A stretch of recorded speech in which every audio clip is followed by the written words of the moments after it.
All right, hello everybody. Today is December 31st, 2020, the last day of 2020. This is the Ask Me Anything for the CrossFit Linchpin private track. I'm sure most people around the world are going to be very happy to have 2020 in their rearview mirror and have a brand new year, hopefully a better year for the whole world coming our way. So fingers crossed for that. We'll control as many of those variables as we possibly can. But as always, I have gone through all the questions, checked out the most upvoted ones. I've got my thoughts written down on a piece of paper here so I don't get sidetracked down too many rabbit holes. No promises. As you guys always do, you've provided some excellent questions that hopefully will be beneficial. So we'll dive right in. The very first one got the most upvotes was from Adrian, and he says, what was 2020's biggest accomplishment for you, for both myself and for CrossFit Linchpin? And he said, and edit is, the intention of the question is to know what was the accomplishment of both entities, myself as Pat and the other being CrossFit Linchpin. So, okay, won't take too long. For Linchpin, we've just continued to have fantastic growth, progress from the community. It's hard for me to articulate. There's no one particular largest accomplishment with CrossFit Linchpin. It's just been, I think, that we stayed the course.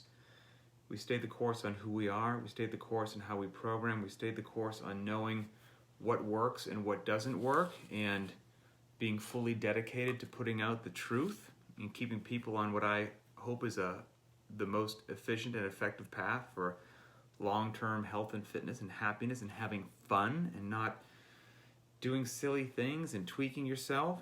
We've stuck to our roots of doing what's effective, not what's flashy. Whether it makes people smile or frown, right? We're going to get out there and we're going to do sprints because they're effective. We're going to work our L-sits. We're going to embrace dumbbell thrusters. We're going to do the stuff that's easy for folks to avoid, but if you're one of the disciplined, dedicated individuals that understands that so much benefit lies in the things that I just mentioned, on top of all kinds of other things, then you will reap the rewards. And so we've stayed that path.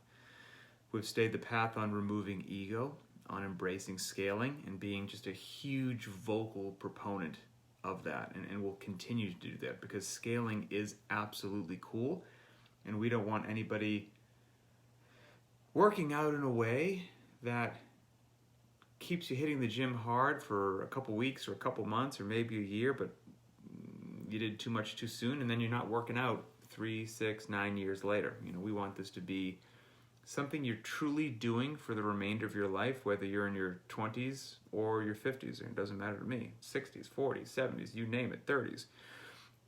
And we've continued just to build a community that, to say I'm proud of it would be an understatement. I'm not even sure what word to choose. It continually floors me and humbles me. And it's an actual community. It's probably what I'm the most proud of. And, everybody watching this in the private Facebook group knows that. But that word community gets thrown around a lot, right? We're a community. And we really are. And the interaction that I see between people and the friendships that have developed and the support, and it warms my heart. So those would be hands down what's been going on with CrossFit Linchpin. What is the biggest accomplishment for me in my personal life in 2020? Well, I have not mentioned this yet on social media, but my wife and I were having our third child. My wife is pregnant. She's just passed her first trimester, so she's been a little shy on camera and absent. She's still been working out in the gym every day, but since nobody knew that she was pregnant, and she's a crazy former games athlete, she's like, well, I don't want, I'm slowing down or something, or, I'm taking breaks because I don't want to get my heart rate past a certain thing, and people are going to think, hey, what's the deal with her? And of course, I told her not to worry about that, but But yeah, now everybody knows. So we've got two amazing boys, two incredibly awesome boys that are from her first marriage. So I'm honored and privileged to be their stepdad. And now Emily and I are having a daughter. So we're going to have two boys and a girl. And if I needed any more, I don't know, motivation, desire, or just clarity as to why it's mission critical for me to live a long, healthy, fit, strong life, I didn't need any extra motivation, but now with this little girl on the way, there's plenty of reasons for me to do what I know I need to do, to have as much head-to-toe health and fitness as I possibly can, to be as productive as a part of my two boys and this little girl's life for as long as possible. So there you go. There's a little snippet into the private life inside the Sherwood household. Moving right along, the next question, next most upvoted, was from Cameron. And what's funny is it kind of dovetails a little bit on what I just said, because he asks about motivation. So Cameron says, what are your tips for getting the workout in and staying on track when you just aren't feeling it? I've noticed a lot of people in the group, can find things tough, given COVID. There's people losing their jobs, other people are sick, you can't go out and interact with your friends, you're stuck at home, and when you're not feeling quite as motivated, as it's been easy to not feel motivated in 2020 with COVID-19, what are some tips and tricks to make it happen? So, great question. I think this will be beneficial for a lot of people, and I've got several thoughts on it. So let's see. Well, first and foremost, big picture item. Moving your body, working out, is a blessing that none of us should take for granted. So your ability to, it's a use it or lose it sort of a thing. So your ability to keep, a body in motion wants to stay in motion. So your ability to realize that working out is a wonderful blessing, and moving your body through a full range of motion, ideally pain-free, is a wonderful blessing, and you want to keep that for as long as you can. I don't care if you're in your 20s, 40s, or 60s. You don't want to start backsliding with your fitness, because it's easier to maintain it and to improve it through consistency than it is to play the start and stop game, highs and lows. That's not a winning game. So we want to avoid that game and understand the power of consistency. It is mission critical for living a good, long, happy, healthy life. And also, being fit and healthy, it's a choice. It's a decision that you have to make, quite frankly.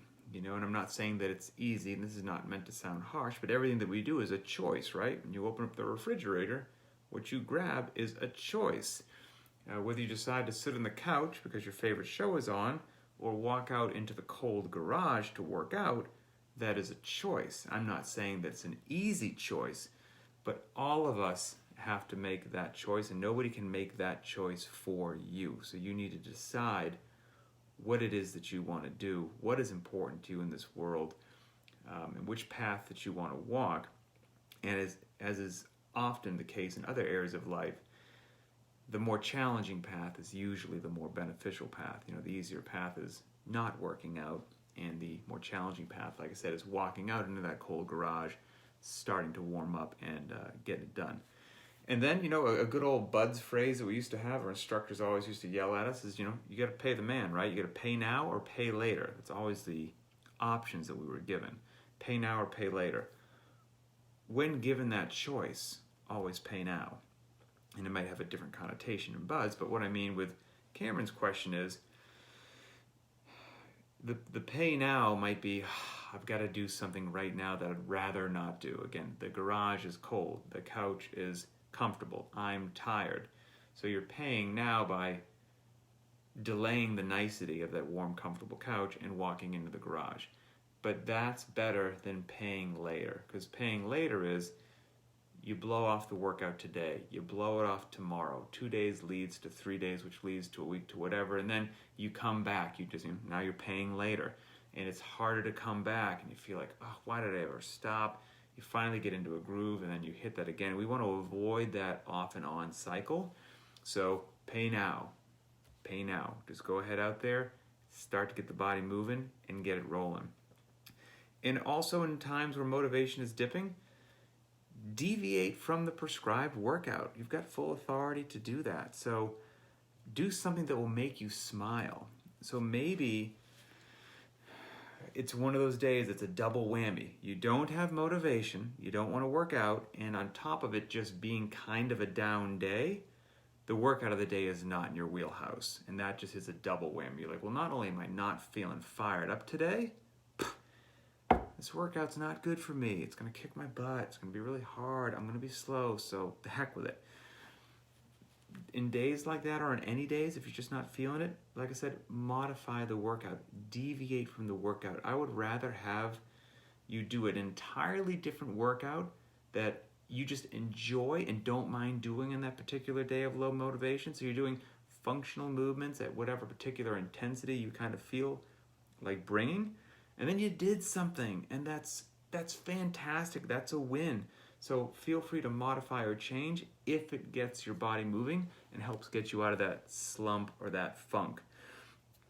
No clock is also another classic one I like to do every now and then. So if I'm not feeling it, sometimes running that clock isn't gonna, on a day that I don't have a lot of fire and desire and motivation, the clock's not going to help, especially maybe if it's a benchmark workout, one where I know what I've got in the past and I know I'm not really feeling like bringing it today, so it's probably going to be a slower time, and then I'm going to think that I'm a fitness failure and life is going to be no good.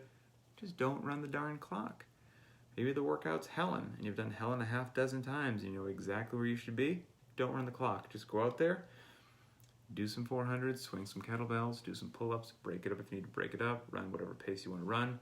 And you just moved, and that's a great day. That's a win.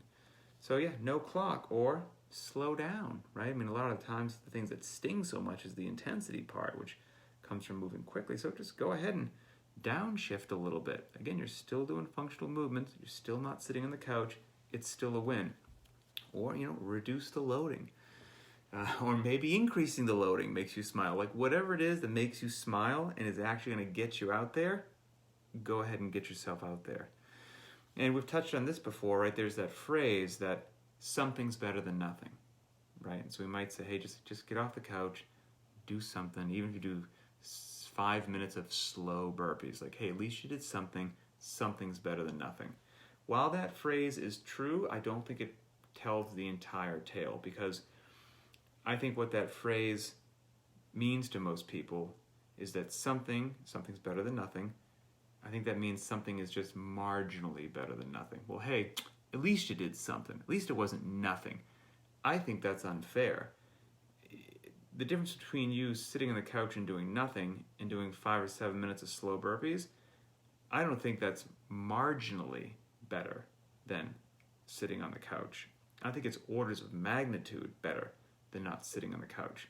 So something is better than nothing, I don't think tells the tale with regards to Cameron's question. So again, do what you've got to do to make some decisions, head on out there and get yourself in some fitness. And then something else that my wife reminded me of when we were chatting about the questions today is that most of the time, for most people, I feel comfortable saying this, it's tough to get started, right? You don't have the motivation, you don't feel like doing it. Well, just starting is the toughest part. And maybe the middle isn't fun either, right? But the second that it's done, you're so darn happy and fulfilled that you did it, that it's in your rearview mirror. You feel much more accomplished and productive. So if you can remind yourself of that feeling that you'll have the second that it's over, even though starting is the hard part, that might be something else that kind of helps light that fire a little bit and gets you out the door. And again, like I said, when I talked for a second ago that we've got a little girl on the way, remind yourself of why health and fitness is a priority in your life, why you're choosing to exert yourself, why you're choosing to embrace functional movements with variance and intensity, and that delivers the results that you want. Why do you want those results? Why do you want health and fitness in your life? So whatever that reason is for you, keep it fresh in the front of your mind. And then finally, and there could be others, but this was just the last one that popped into my head, reach out for help, right? Like grab a lifeline, which is exactly what Cameron did. He posted this question in the group. Phone a friend, text somebody, have a good human conversation, interact with somebody and let them know that you're just not feeling it. There's no shame or dishonor in saying that you're just not feeling like going out there and working out. Any true friend will be there to pick you up, not help push you down. So reach out, ask for help, and just like you did, lean on the Linchpin community. That's exactly what we have this private Facebook group for. It's for support, and people use it all the time for that, and so I would encourage you to not be shy about doing that, and it will, of course, deliver the goods. So, Cameron, hopefully that helps. Moving on to the next question, we've got a few remaining, right? Yeah, we got a few remaining. Okay. Let's see. Next question, it was from Simone G. Right? Yes. How can we understand in which phase of the general programming we are in? How is this structured throughout the year? And do we have specific cycles? So, fantastic question about programming, structure, phases, cycles, all that good stuff. That was answered on, so Simone, go back and check out Linchpin Conversations, number 125. Linchpin Conversations, 125. We talk about periodization, cycles, skill, strength, the whole 9 yards, and we talk about it for quite some time. So I think you'll get and we talk about how we do business and why we do business the way that we do. So I think you'll enjoy that. So dive into that.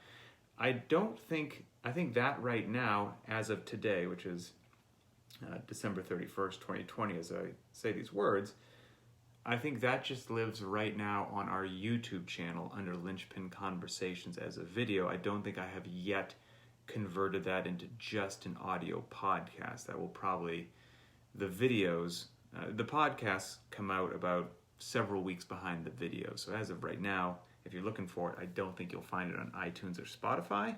So I would go to the YouTube channel. But if in the future, this will eventually, all these get put out as audio podcasts as well. So eventually you'll be able to access it both ways. Okay. Next question from Chris L. All right. Where are you, Chris? Let's see. Scrolling. Okay, here we go. From Chris. When CrossFit first started, it promoted world-class fitness that was attainable in your garage. Then came the rise and promotion of the affiliate model.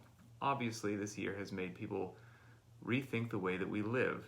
These days, affiliates are going through a myriad of different issues and struggles. Do you think now is a good opportunity to the community to give rise of more garage gyms by CrossFit providing a new, more affordable option for affiliation?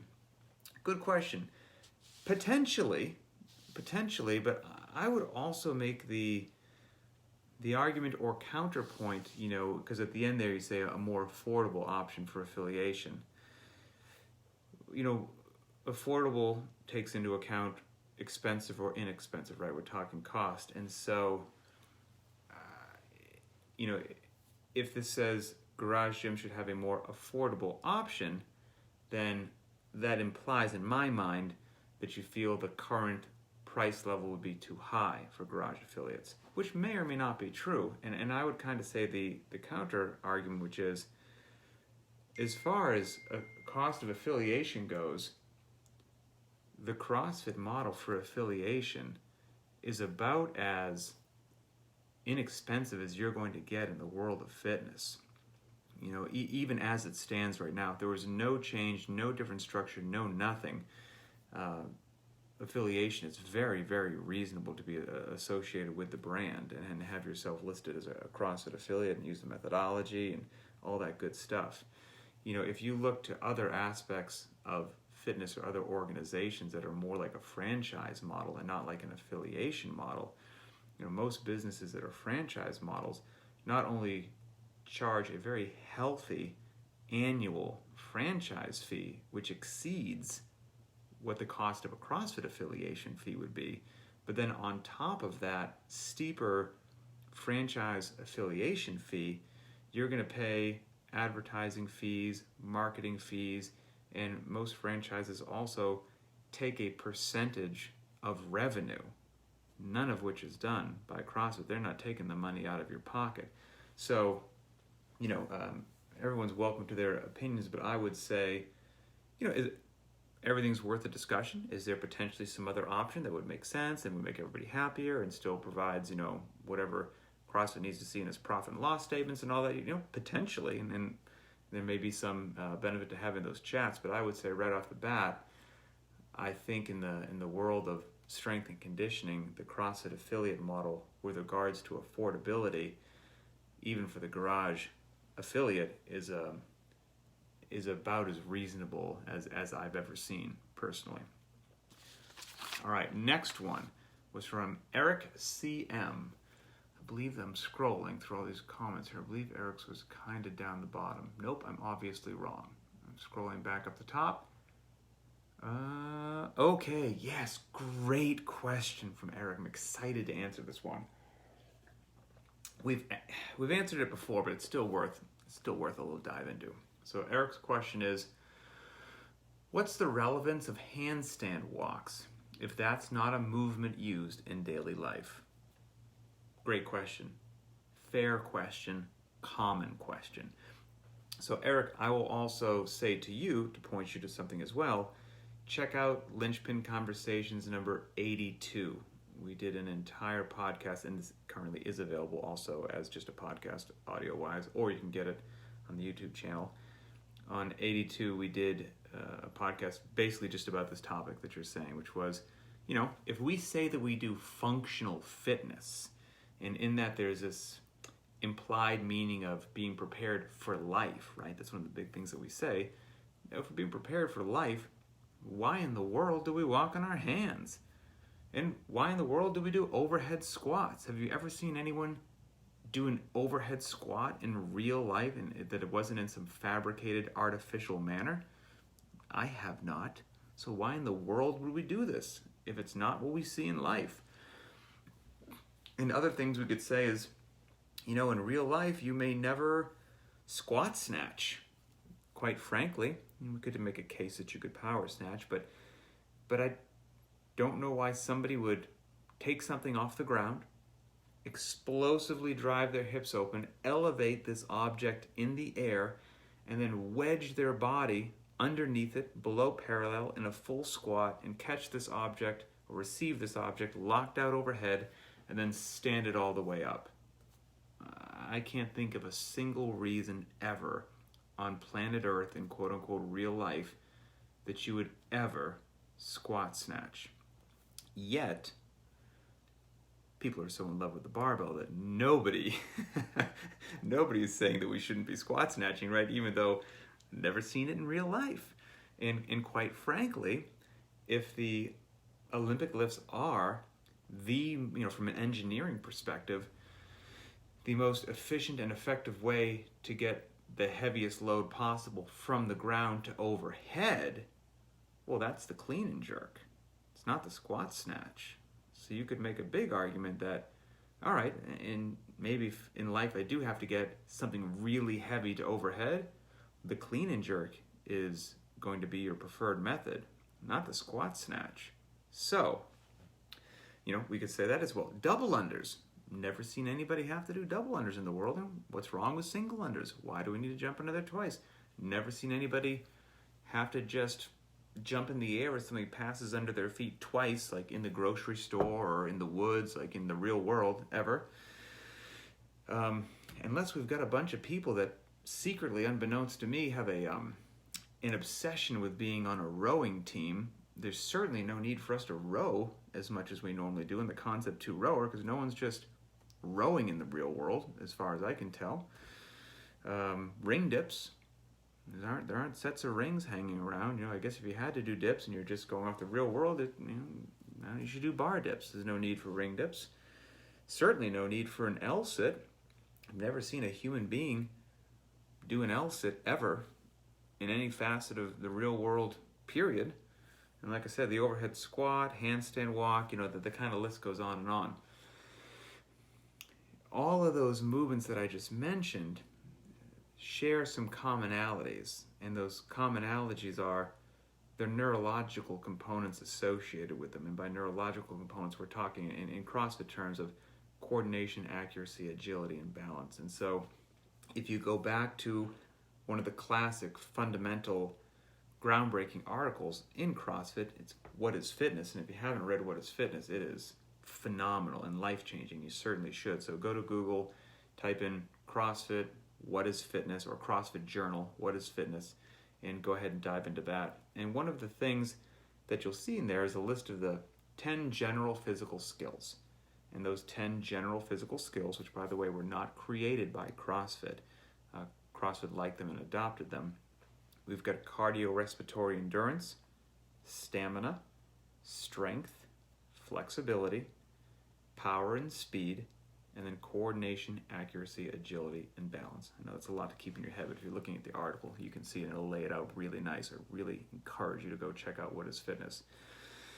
And it was, CrossFit has several models which help them define fitness. And one of the models that used the 10 general physical skills was that he or she was fittest that was blended best and most evenly across all 10 of those general physical skills.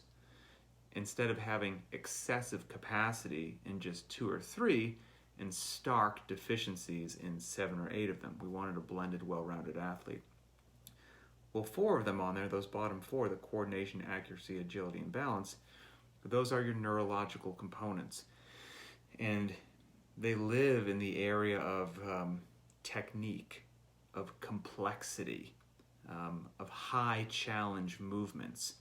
And they exist in very small quantities in machine-based movements, in isolation movements, and things like that. And so the world that most of us pre-CrossFit came from, I can only speak for myself, where I had my Arnold Schwarzenegger, encyclopedia of bodybuilding. Monday and Thursday was chest and tris, Tuesday and Friday was back and bis, Wednesday and Saturday was legs and abs, and would sprinkle in some cardio. But of course, legs was like the leg press, the leg extension, the leg curl, the calf raise. It wasn't a front squat or a back squat, right? It was machine-based deal. And the chest was the pec deck or something like that. And cardio was the elliptical trainer, and abs or crunches, whatever it happened to be. That's a world, those movements that I just mentioned that I spent most of my teenage and young adult years doing, because that's just what everybody was doing back then, that is a world of low technique, of low skill, of very low. You need very little coordination, accuracy, agility, and balance to perform those movements that I just said. And so your development of the neurological components of your central nervous system, of your patterning, your sequencing, that's just not getting developed, period, end of story, or it's largely deficient, I should say. And linking back to the What is Fitness article and to the 10 general physical skills, the first 4, cardiorespiratory endurance, stamina, strength, and flexibility, those are organic. They're developed through training. You can see some sort of actual change in the tissue when things develop there, or it's measurable. You can measure the range of increase in your flexibility, et cetera, body's ability to process oxygen. The coordination, accuracy, agility, and balance, those are developed through practice. So you've got 4 in the beginning, 4 at the end, organic ones in the beginning, neurological ones in the end, and those 2 in the middle, those 2 of the 10 general physical skills, power and speed. To fully develop power and speed, you need both of those groups that I just mentioned.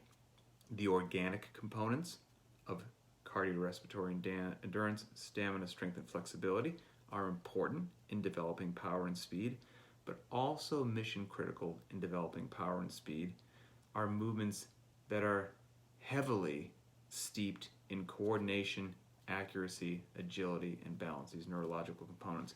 And most of the movements that I just mentioned are challenging neurologically and skill level wise, and they're not found in that traditional isolation movement, machine-based fitness world that I grew up in and that most people grew up in, of static machines, simple movements. When you're talking squat snatch, double unders, ring dips, ring muscle ups, overhead squat, handstand walk, things of that nature, you still have the need for cardiorespiratory endurance, stamina, strength, and flexibility, those organic components.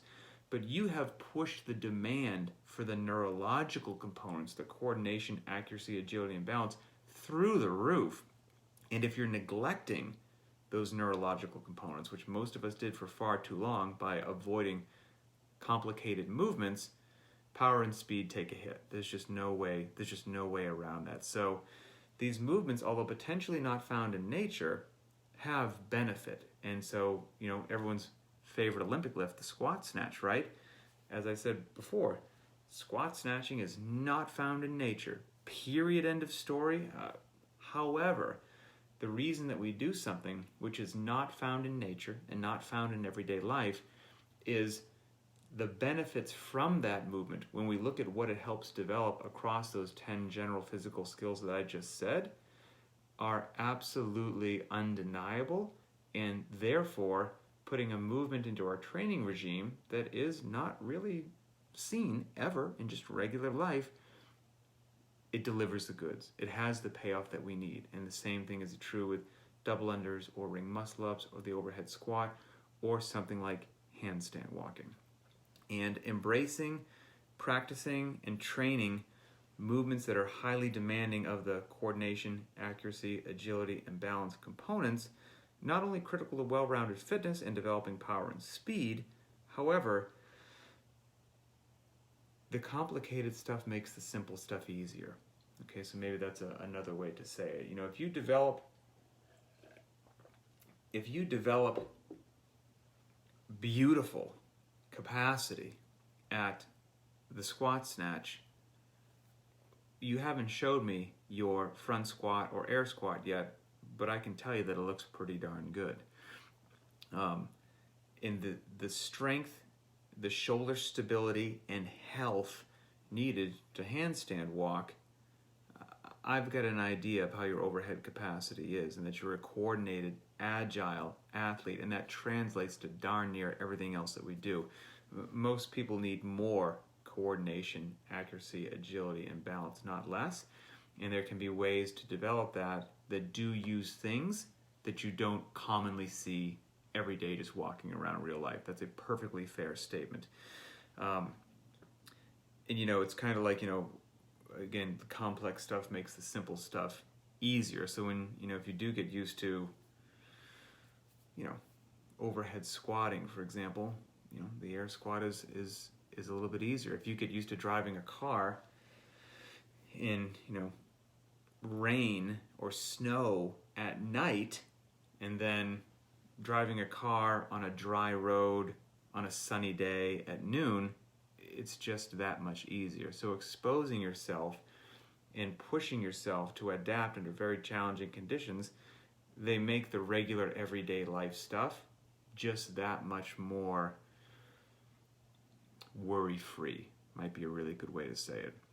And I'm also here to tell you, from being married to a lifelong tremendous gymnast, when you get used to, you develop the capacity, even the rudimentary capacity, to do some basic gymnastics such as handstand walking, which in the world of gymnastics is not complicated gymnastics. It's very elementary gymnastics. But for us regular, everyday, normal civilians that aren't gymnasts, when you even just develop some capacity and you push your limits a little bit and you force the adaptation in your body and your brain and your central nervous system through trying to do something like learn to walk on your hands, those people, and again, I see it every day with my wife, are just more fluid and synchronized than just regular humans that don't engage in such activities. And they pick up on things quicker, and they learn the mechanics and sequencing quicker.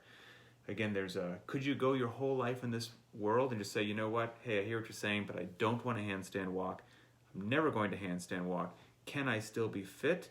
Yes. The answer is yes. You absolutely can. Could you be fit and not do double unders?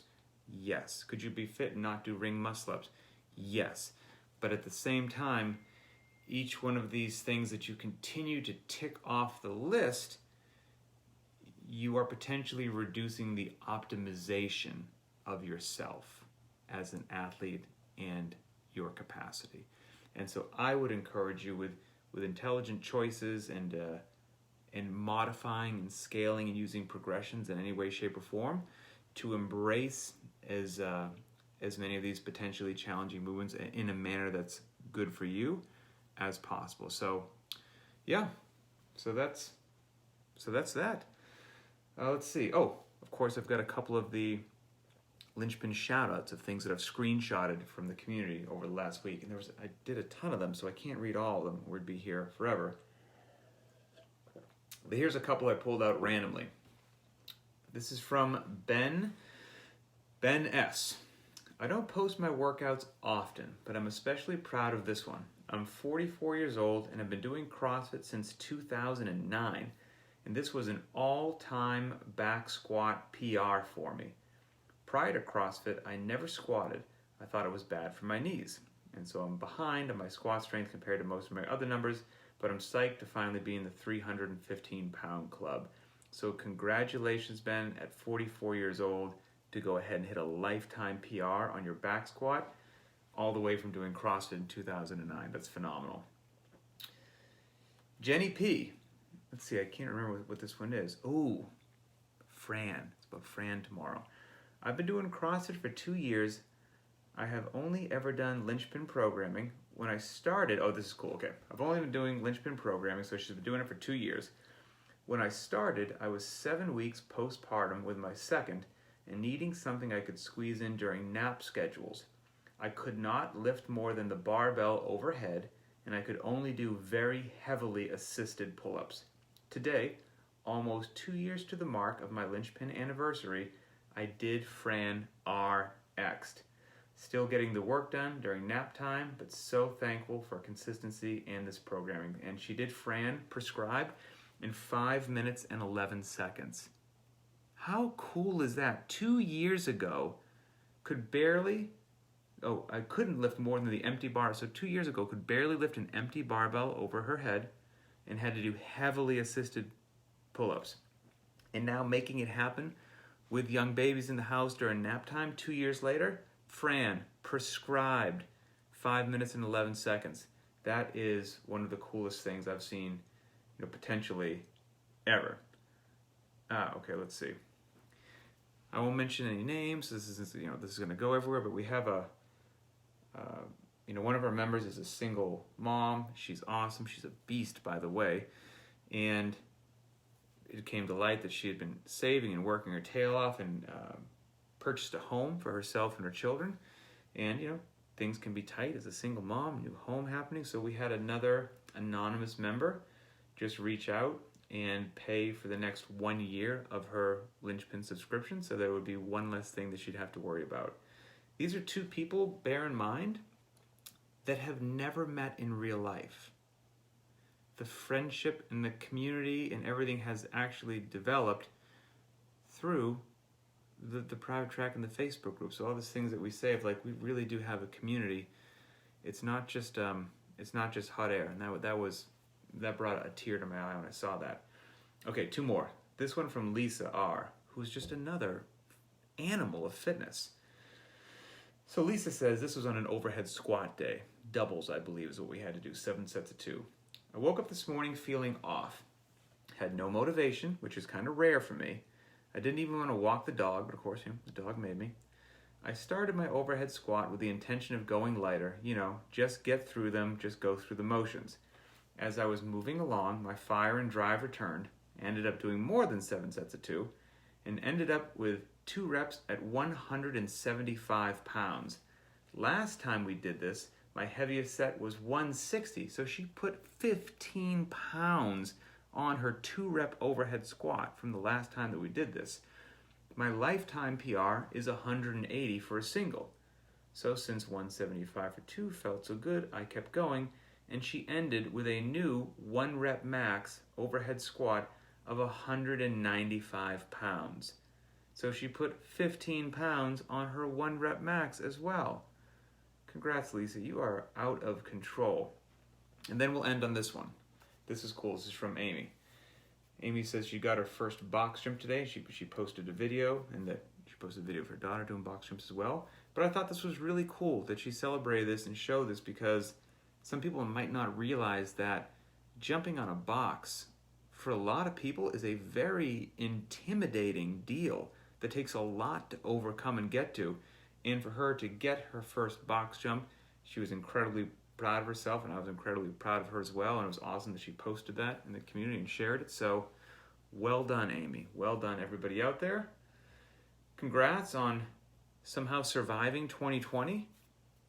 We get a new thing happening here in 2021. We're all going to march together, happy and healthy and supportive, forward, and just make 2021 great, right? It's our only option. So that's it. Have a wonderful day. Enjoy Fran tomorrow. I do it because I care. And we will talk later.